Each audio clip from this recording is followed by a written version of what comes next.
No मोर, वो खत्म भी हुआ। और एक दुख की बात है, बाकी रहे में से भी एक विकलांग, तो उसके जीवन में कितना दुख है। हम सोचते हैं कि हम धनवानों के जैसा होते, धनवानों की दुखों को देखिए कितने बड़े दुख हैं। हम तो धन्य हैं कि हम स्वस्थ भी हैं, तंदुरुस्त हैं। Hallelujah, hallelujah.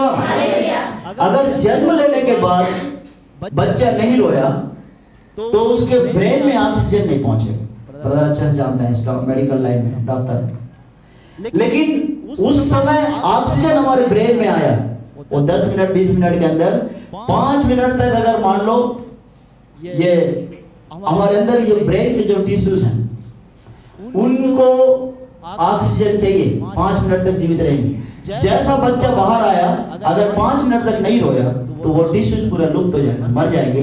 फिर ऑक्सीजन नहीं गया, वो ब्रेन डैमेज या ब्रेन जो मानसिक रूप से विकलांग व्यक्ति जिंदगी भर का बनता है। जो व्यक्ति जिंदगी भर का विकलांग होते हैं ना मानसिक रूप से, उनके ब्रेन में ऑक्सीजन नहीं पहुंचने का पहला कारण। हम लोग कितने धन्य हैं, हमारे माँ को भी नहीं मालूम, हमारे डॉक्टर को भी नहीं मालूम। हम तो डॉक्टर नहीं, हम घर में जन्म लिए हैं, लेकिन कहीं जाने की जरूरत नहीं है। अगर बच्चा नहीं रोया, उल्टा करके हॉस्पिटल में मारते हैं, सही है, ताकि बच्चा रोए, मारते हैं ना आप उस लाइन में, क्यों?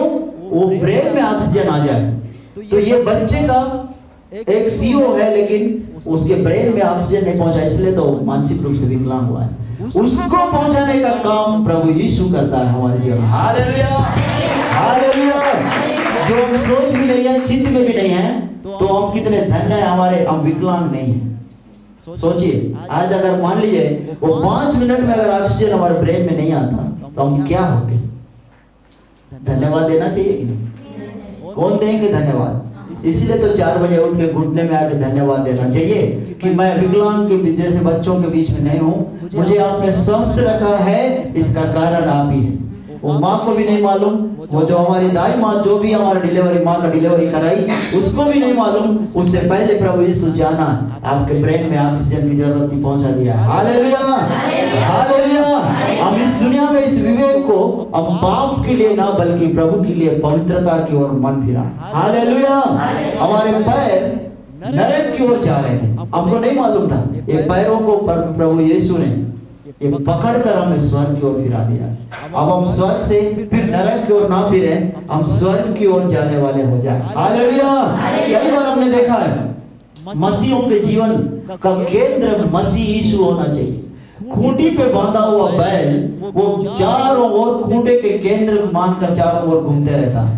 हमारा जीवन भी ऐसा होना चाहिए कि हम मसीहों का केंद्र मसीह यीशु होना चाहिए। हम चाहे कहीं भी जाएं, कितना भी दूर जाएं, हम बीच वापस फिर वहीं पर आना चाहिए। हम दिन भर जो भी करें, हम वापस यीशु के पास आना चाहिए। हमारा केंद्र यीशु होना चाहिए। तो ये है मसीहत। अगर हमारा जीवन मसीहत है तो मसीह यीशु हमारे जीवन का केंद्र होना चाहिए। Hallelujah, hallelujah. अब मैं अंबानी के बारे में बताता हूँ। आप देखिए, आप सब बहुत से लोगों का मन होगा दुनिया में कि मैं मुकेश अंबानी का बेटा होना चाहता हूँ। उसका बेटा अनंत अंबानी के पास एक ऐसा बीमारी है, वो दुनिया का कोई डॉक्टर ठीक ही नहीं कर सका।